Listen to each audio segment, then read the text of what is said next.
శ్రోతలందరికీ నమస్కారం అండి. ఇప్పుడు మనం చెప్పుకోబోయే కథ అమ్మ ఎంతో మీరు అంతే.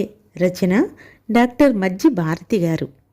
ఇక కథలోకి వెళ్తే, సుహా ఇంటికి వచ్చేటప్పుడు 20,000 డ్రా చేసి తీసుకురా.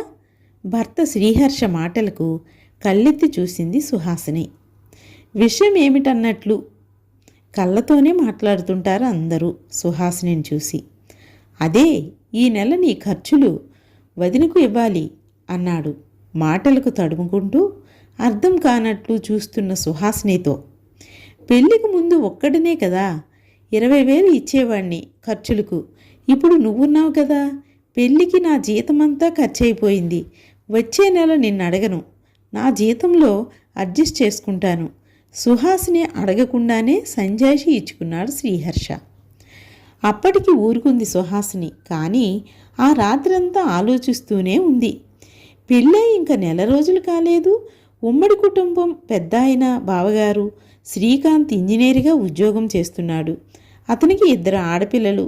2-3 ఏళ్ల క్రితం కొత్తగా కట్టుకున్న 3 పడక గదుల ఇల్లు.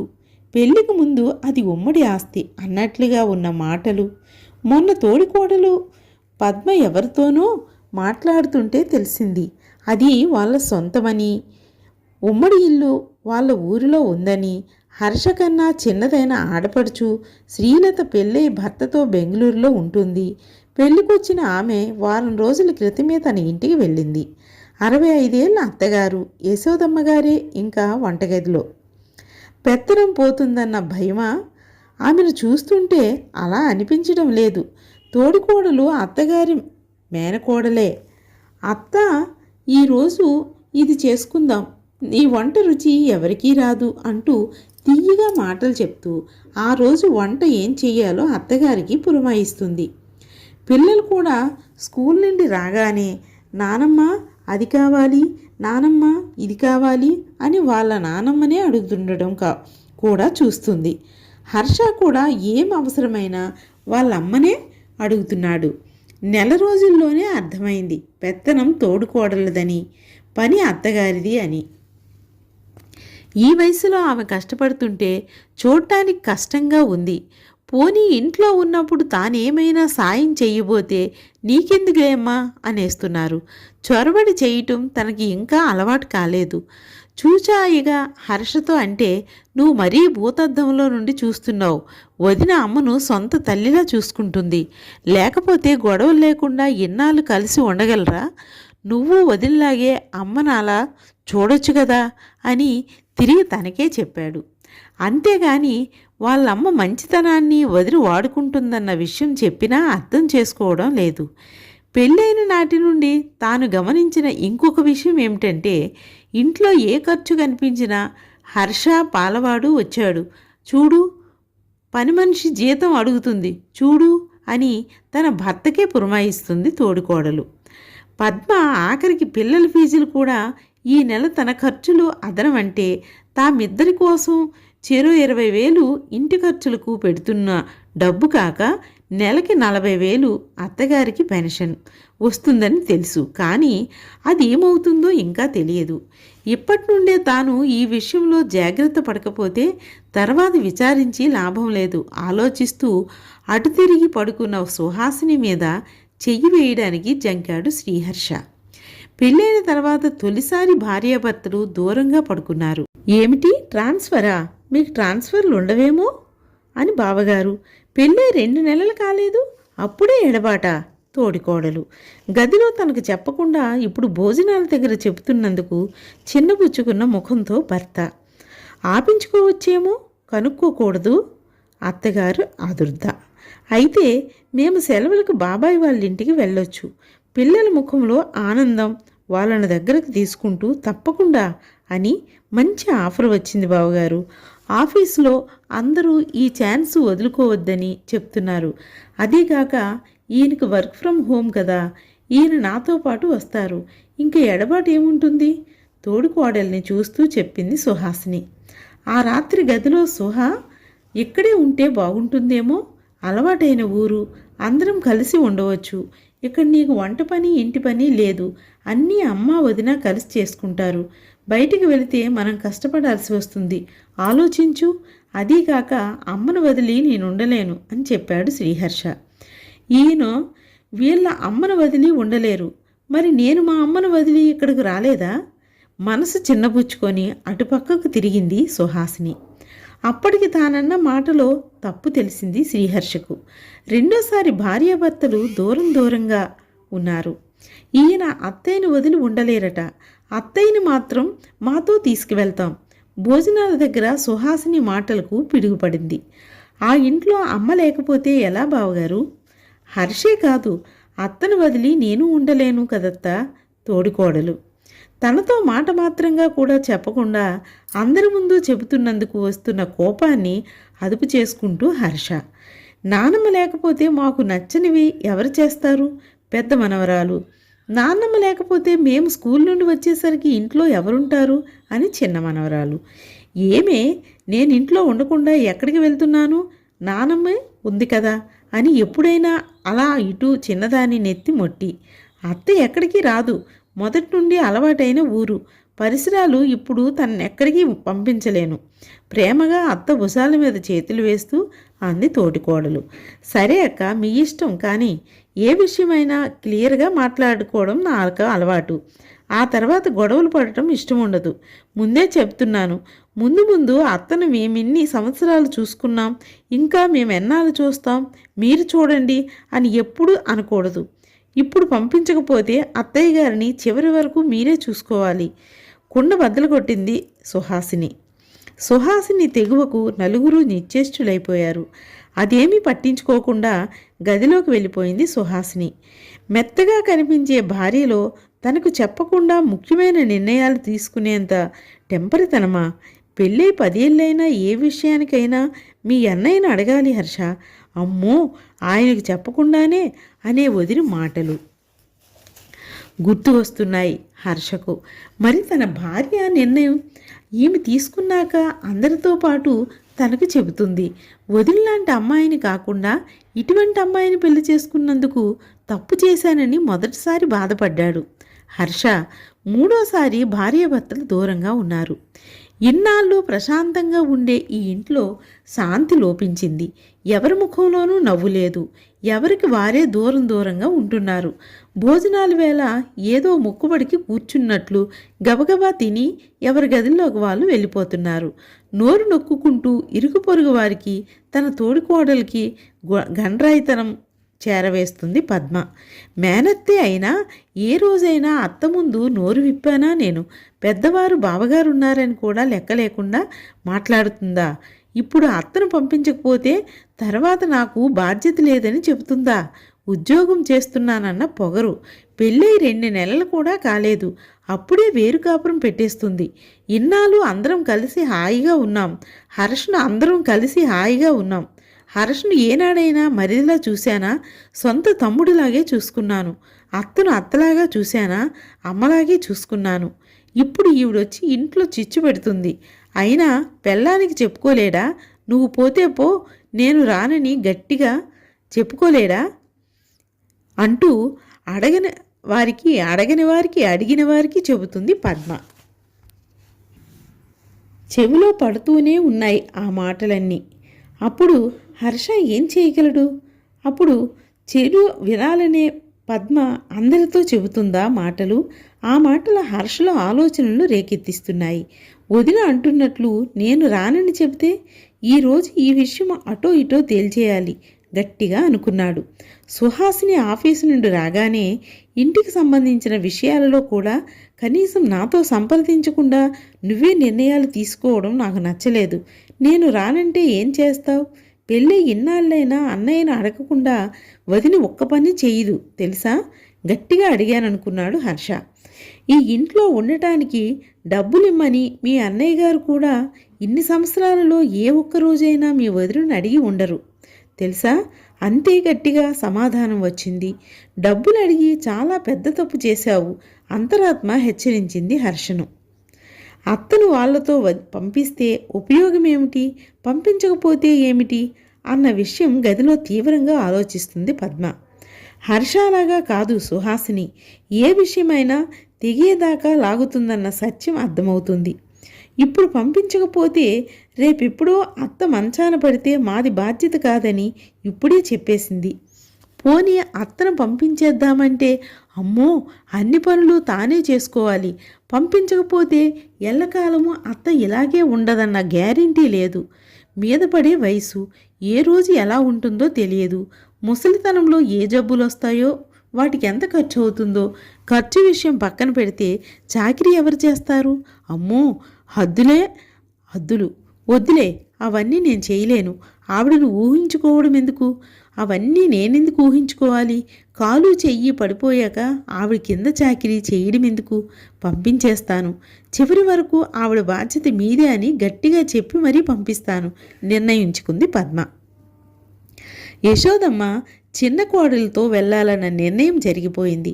నీ నిర్ణయం ఏమిటి, ఎక్కడుంటావు అని ఏ ఒక్కరూ కూడా ఆవిడని అడగలేదు. ఆవిడ మనసులో ఏముందో ఎవరూ పట్టించుకోలేదు. రేపే ప్రయాణం ఒకరోజు వాయిదా వేసుకుంటే బాగుంటుందేమో. అడగలేక చిన్న కోడల్ని అడిగింది యశోదమ్మ. ట్రాన్స్పోర్ట్ వాళ్ళతో మాట్లాడేశాను, ఇంకో రోజు తర్వాత అంటే కుదరదు. మీకు కావలసిన వస్తువులన్నీ ఆ గదిలో పెడితే పనివాళ్ళు వచ్చి ప్యాక్ చేస్తారు. డాక్టర్ ప్రిస్క్రిప్షన్లు మందులు మాత్రం మర్చిపోకండి అన్నట్లు మర్చిపోయాను. మీ పెన్షన్ కాగితాలు పాస్బుక్ కూడా మర్చిపోకండి. అందరూ వింటుండగానే యశోదమ్మతో చెప్పింది సుహాసిని. ఆ మాట వినగానే కోపంతో ఊగిపోతూ, ఎంత ధైర్యం, అమ్మ పాస్బుక్ తెచ్చుకోమంటావా అనబోయి సుహాసిని చూసి ఆగిపోయాడు శ్రీకాంత్. ఏదో అనబోయిన పద్మను కళ్ళతోనే హెచ్చరించాడు పద్మని వద్దని. ఛీ, ఆఖరికి ఈ స్థితికి దిగజారిపోయావా అన్నట్లు తిరస్కారంగా చూసి అక్కడి నుండి వెళ్ళిపోయాడు హర్ష. ఆ రాత్రి వాళ్ళ గదిలోకి రాలేదతను. తన దుఃఖం ఎవరికీ తెలియకూడదని తులసికోట దగ్గర వెక్కి ఏడ్చింది యశోదమ్మ. ఆ రాత్రి ప్రయాణం ఒక్కరోజు వాయిదా వేసుకుంటే ఏమైపోయింది? ఎల్లుండి ఉదయం పూజ చేసుకుని బయలుదేరవచ్చు కదా. రేపే ప్రయాణం అంటే ప్రయాణం చేసి తీసుకెళ్లిన సామాన్ల ప్యాకెట్లు ఖాళీ కట్టడం తగులుతుంటే వంట సామాన్లు ఎక్కడున్నాయో వెతుక్కుంటూ సర్దుకుంటూ వీళ్ళ అవసరాలే తీరుస్తుందా? తన పూజే చేసుకుంటుందా? ఆ ఒక్కరోజు తనకు ఏమీ లేకపోయినా, ఎవరూ పట్టించుకోకపోయినా కనీసం దేవుడికి పూజ చేసుకుంటేనైనా మనసు ప్రశాంతంగా ఉండేది. ఇప్పుడు ఆ అద్దె ఇంటిలో తులసికోట పూజ గది లేకపోయినా కనీసం దేవుడి పటమైనా ఉంటుందో లేదో, పూజ చేసుకునే పరిస్థితి అయినా తనకుందో లేదో, అడిగితే కోడలేమని సమాధానం చెప్తుందో. తన పిల్లలే తనను పట్టించుకోకపోతే కోడలు ఇంకేం అవసరం తనను పట్టించుకోవడానికి? పెద్ద కొడుకు శ్రీకాంత్ తండ్రిలాగే తనకు ఏ విషయమూ ఎప్పుడూ నెలకొకసారి సంతకం పెట్టడానికి చెక్కు పుస్తకం తెస్తాడు. మాట్లాడకుండా సంతకం పెడుతుంది తను. పొరపాటును ఏదైనా అడగబోయినా నీకెందుకమ్మా అవన్నీ అని మాట కొట్టి పడేస్తాడు. పెద్ద కోడలు పద్మ ఆడపడుచు కూతురు అత్త అంటూ కూర్చున్న చోటు నుండి కదలకుండా లౌక్యంగా అన్ని పనులు తన చేతే చేయిస్తుంది. అత్త నన్ను ఏ పని ముట్టుకోనివ్వదు, పెళ్ళే ఇన్నేళ్ళైనా ఆమె మాట తోసెయ్యలేను అంటూ తీయగా కబుర్లు చెబుతుంది. అది ఆమె తప్పు కాదు, తన తప్పే. మొదటి నుండి ఎవరేమన్నా ఏ పని చెప్పినా నోరు మెదపకుండా చెయ్యడం అలవాటైపోయింది. భర్త అత్తగారు తననలా చేసేశారు. పోనీ ఏదో గడిచిపోతుంది, అందాక ఒంట్లో ఓపిక ఉంది అని సమాధాన పడుతుంటే ఇప్పుడు చిన్న కోడలు తనని ఏ రకంగా చూడబోతుందో. భర్త బావగారు తనకన్నా పెద్దది తోడుకోడలు ఉన్నది కూడా చూడకుండా చెక్కు పుస్తకం తీసుకురమ్మని తనకు ధైర్యంగా చెప్పింది. 65 ఏళ్ళు వచ్చినా ఇప్పటికీ తనకెంత పెన్షన్ వస్తుందో అడగలేని తన చేతకానితనానికి బాధపడాలో, ఆమె ధైర్యానికి మెచ్చుకోవాలో, తనకన్నా చెక్కు పుస్తకానికే ఎక్కువ విలువ కడుతుందన్నది దిగులు పడాలో, ఇన్ని జరుగుతున్నా నోరెత్తని చిన్న కొడుకుని చూసి జాలిపడాలో, కోపగించుకోవాలో, చిన్న కోడలి దగ్గర ఇంకెన్ని కష్టాలు పడాలో అర్థం కాని అయోమయ స్థితిలో రాత్రంతా ఏడుస్తూనే ఉంది యశోదమ్మ. ఆ మర్నాడే ప్రయాణం. యశోదమ్మ బయటపడినట్లు అక్కడ ఏమీ జరగలేదు. ఇంటికి వెళ్ళేటప్పటి చాలా సామాన్లు సర్దేసి ఉన్నాయి. ఇంట్లో ఒక మూలగా చిన్నదైన దేవుడి గది, చాలా ఆనందపడిపోయింది యశోదమ్మ. స్నానం చేసి పూజ చేసుకునేటప్పటికీ పరమాన్నం చేసి పట్టుకొచ్చింది కోడలు. దేవుడికి నైవేద్యం పెట్టండి అత్తయ్య. దానికే చాలా సంతోషపడిపోయింది యశోదమ్మ. నాకొచ్చినట్లు వంట చేశాను. రాత్రికి బయటికి డిన్నర్కి వెళ్దాం, రెడీగా ఉండండి. భర్త వింటుండగా అత్తగారితోనే చెప్పి ఆఫీస్కి వెళ్ళింది సుహాసిని. మొన్నటి నుండి భార్యాభర్తల మధ్య మాటలు లేవు. మరి వెయిటర్ కేక్ తెస్తుంటే ఎవరో అదృష్టవంతులు అందరి మధ్య పుట్టినరోజు జరుపుకోగలుగుతున్నారు అనుకుంటూ చిన్ననాటి సంగతులు గుర్తుకొచ్చి తనకు అదృష్టం లేనందుకు యశోదమ్మ మనసు బాధపడింది. నాన్నగారు ఉన్నప్పుడు తన పుట్టినరోజు కూడా ఎంతో వైభవంగా చేసేవారు. లేక పుట్టిన ఒక్కరితే కూతురు, లక్షల ఆస్తి, వైభవంగా చెయ్యికేమి ఊరందరికీ భోజనాలు పెట్టించేవారు. ఆయన వెళ్ళిపోయారు, అంతే. తన జీవితంలో సంతోషమే మాయమైపోయింది. నాన్న క్యాన్సర్ అని తెలియడం, ఆయన పోయేలోగా తన పెళ్లి చూడాలని ఇదిగో ఈయన కట్టబెట్టారు. నాన్న పోయిన దిగులతో అమ్మ ఎక్కువ కాలం బ్రతకలేదు. లక్షల ఆస్తికి వారసురాలైన నేను తనకంటూ ఎవరూ లేరు. ఆస్తి ఉన్నా తనకు అహం ఎక్కడ అంటుకుంటుందోనని అడుగడుగున ఆంక్షలు పెట్టే అత్తగారు, భార్య అంటే భర్త బాగోగులు చూసుకునేది మాత్రమే అనుకునే భర్త. అంతేగాని భార్య బాగోగులు తను పట్టించుకోవాలని ఏ రోజు అనుకోలేదు ఆయన. తనకు ఒక పుట్టినరోజు ఉంటుందని అత్తవారింట్లో ఎవరికీ పట్టలేదు. పోనీ పిల్లలు పెద్దవాళ్ళైనా నీ పుట్టినరోజు ఎప్పుడమ్మా అని అడుగుతారేమోనని ఆశగా ఎదురు చూసేది కొన్నాళ్ళు. కొడుకులకేముంది, పోనీలే కూతురైనా పెళ్ళి అయ్యాకైనా తన బాధ అర్థం చేసుకుంటుందేమోనని ఎదురు చూసేది. ఎంతసేపు తను ఎన్ని కష్టాలు పడుతుందో చెప్పేదే కానీ ఒక్కరోజు కూడా నువ్వెలా ఉన్నావమ్మా, ఇన్నాళ్ళు మాకెలా చేసావమ్మా అని అడగలేదు. ఆఖరికి తనకు ఒక పుట్టినరోజు ఉందని ఏనాడో మర్చిపోయింది. ఇదిగో ఎవరితో ఈ పుట్టినరోజు, మరలా తనలో ఆలోచనలు తలపెట్టి కదిపింది. బయటికి రాబోయిన కన్నీళ్లను కళ్ళు మూసుకొని లోపలే అదిమేసింది. కళ్ళు తెరిచేసరికి తమ టేబుల్ దగ్గరికే వచ్చాడు ఆ వెయిటర్ కేక్ పట్టుకొని. ఆశ్చర్యపోయింది యశోదమ్మ. కోడలు సుహాసిని పుట్టినరోజా? అందుకేనా డిన్నర్కి తీసుకొచ్చింది? తనలాగే కొడుకు కూడా ఆశ్చర్యంగా చూస్తున్నాడు తమ టేబుల్ దగ్గరకు వచ్చిన కేక్ వైపు. 66వ జన్మదిన శుభాకాంక్షలు అత్తయ్య, యశోదమ్మ నుదుటి మీద ముద్దు పెట్టుకుంటూ చెప్పింది కోడలు సుహాసిని.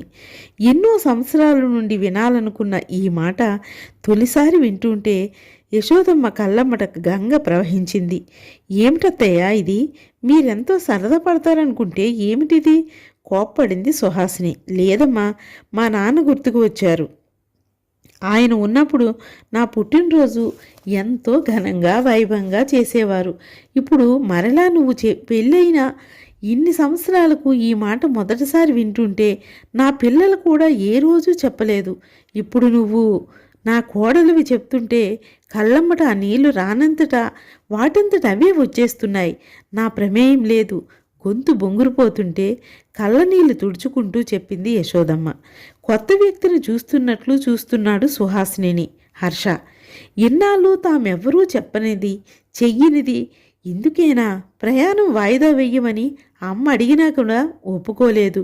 మీకు కోడలనైనా కూతురునైనా అనుకోండి, నేనే కూతురుననుకోండి, నాకు మా అమ్మ అయినా మీరైనా ఒకటే. ఇక నుండి మీరెలా ఉండాలనుకుంటే అలానే ఉండండి. మీకేది ఇష్టమైతే అదే చేయండి. యశోదమ్మను హత్తుకుంటూ చెప్పింది సుహాసిని. నా పుట్టినరోజు ఈ రోజని నీకెలా తెలిసింది? కళ్ళనీళ్లు తుడుచుకుంటూ ఆశ్చర్యంగా అడిగింది యశోదమ్మ. నెలల క్రితం ఇంటిలో జరిగిన విషయం గుర్తుకొచ్చింది సుహాసినికి. అత్త, స్టోర్ రూమ్లో స్థలం సరిపోవడం లేదు. అట్టపెట్టెలో ఉన్న ఆ పుస్తకాలు బయట పడేశాను. పనమ్మాయిని పట్టుకుపోమన్నాను అని తోడుకోడలంటే కళ్ళమ్మట నీళ్లు కుక్కుకున్న అత్తయ్యను చూసి అంతగా ఆవిడ బాధపడడానికి ఆ అట్టపెట్టెలలో ఏముందోనని చూస్తే అన్నీ డైరీలు, అత్తగారి డైరీలు. ఆవిడ మనసును దాచుకుంది. ఆ డైరీలలో వాటిని పనికిరాని చెత్తలా పెరట్లో అప్పుడొచ్చింది తోడుకోడల మీద కోపం. అత్తగారి మంచితనాన్ని అలుసుగా తీసుకొని ఈ వయసులో కూడా ఆవిడ చేత పనులు చేయించడం, ఆఖరికి ఆవిడ డైరీలను కూడా బయటపడేయడం బావగారు గమనించినట్లు ఊరుకోవడం, ఇంట్లోనే ఉన్న హర్ష కూడా పట్టించుకోకపోవడం సహించలేకపోయింది. సుహాసిని ఇన్నాళ్ళు ఆవిడికెవరూ ఎదురు చెప్పలేదు. ఆవిడ ఆడిందే ఆట, పాడిందే పాటగా సాగింది. ఇక ఊరుకుంటే లాభం లేదు. ఇంకో నెల రోజుల్లో అత్తయ్య పుట్టినరోజు. ఆ పుట్టినరోజుకి అత్తయ్యకు విశ్రాంతినివ్వాలి. పని చేసే బాధ లేకుండా చేయాలి. ఎలా అని ఆలోచించి ఈ ఇంటికి దూరంగా అత్తయ్యను తీసుకువెళ్తే గాని ఆమెకు ఈ వయసులో విశ్రాంతి దొరకదని నిర్ణయించుకున్నాక అంతవరకు వద్దనుకున్న ప్రమోషన్ కోసం అప్లై చేయడం, ప్రమోషన్ రావడం అన్నీ గబగబా జరిగిపోయాయి. అంతే, నెల రోజుల్లో ఇక్కడున్నారు. ఆలోచనల్లో మునిగిపోయిన సుహాసినిని చూసి ఎలా తెలుసుకున్నావమ్మా? మృదువుగా అడిగింది యశోదమ్మ. బదులుగా హ్యాండ్ బ్యాగ్లో నుండి తీసిన పుస్తకం ఆవిడ చేతిలో పెట్టింది సుహాసిని. ఇది నా డైరీ నీకెలా వచ్చింది? కన్నీళ్లు కట్టలు తెచ్చుకున్నాయి. వణుకుతున్న కంఠంతో అడిగింది ఆమె. అమ్మకు డైరీ రాసే అలవాటుందా? మొదటిసారి వింటున్నాడు హర్ష.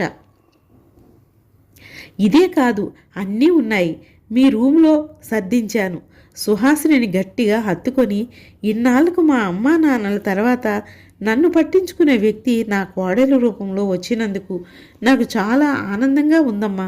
పెద్ద కోడలిలాగే నువ్వు కూడా నన్ను వాడుకోవాలనుకుంటున్నావు అనుకున్నాను. నిన్ను అర్థం చేసుకోలేనందుకు నన్ను క్షమించమ్మా అంది యశోదమ్మ. మా అమ్మనైతే అలాగే వదిలేస్తానా? నాకు మా అమ్మ ఎంతో, మీరు అంతే అత్తయ్య అన్న సుహాసిని మాటలు హర్షలో ఆలోచనలు రేకెత్తించాయి. వదిలిని చూడు, అమ్మని ఎంత బాగా చూసుకుంటుందో. అత్త అని వెనకే తిరుగుతూ చనువుగా అది చేసిపెట్టు, ఇది చేసిపెట్టు అని అమ్మకే వంటగది పెత్తనం అప్పచెప్తుంది అని ఒకసారి అంటే, మీ పరిసరాల్లాగా, మీ వదినలాగా మీ అమ్మను నేను చూసుకోలేనులేండి అన్న సుహాసిని మాటలకు చాలా కోపం వచ్చినప్పుడు చదువుకుందన్న గర్వం అనుకున్నాడు. ఇప్పుడు తెలిసింది ఆ మాటలకు అర్థం. అమ్మలా చూసుకోవడం అంటే తీయగా మాటలు చెప్పడం కాదు, మనసును అర్థం చేసుకోవాలని, చెప్పకుండానే వాళ్ళ అవసరాలు ఏమిటో గ్రహించుకోవాలని. మొదటిసారి తన మీద తనకే చాలా కోపం వచ్చింది హర్షకు. తల్లి చేతులు పట్టుకున్నాడు. క్షమించమ్మా అంటూ ఆప్యాయంగా అతన్ని హత్తుకుంది యశోదమ్మ. మా అమ్మైనా మీరే, మీరైనా అమ్మే. మా అమ్మైనా మీరైనా ఒక్కటే అన్నావు మా అమ్మతో. కానీ మేమెవరమే అయినా మా అమ్మను అమ్మలా చూసుకోలేకపోయాం. అమ్మని ఎలా చూసుకోవాలో ఇక నుండి నీ దగ్గర నేర్చుకుంటాం సుహాసిని వైపు తిరిగి చెప్పాడు హర్ష. Okay agreed. ఇప్పుడు మన అమ్మ పుట్టినరోజు, పండగ చేద్దాం రండి నవ్వుతూ అన్న సుహాసినిని అనుసరించాడు హర్ష. చూశారండి, అత్త కోడలు అంటే అలా ఉండాలి. అత్తను కోడలు అర్థం చేసుకోవాలి, కోడల్ని అత్తగారు అర్థం చేసుకోవాలి. అంటే అత్తగారు కోడల కన్నా ఎక్కువ సంవత్సరాలు అనుభవంతో ఉన్న మనిషి కాబట్టి కోడల్ని అర్థం చేసుకోవాలి అత్తగారు. ఇక కథ కంచికి మనం ఇంటికి. నమస్తే.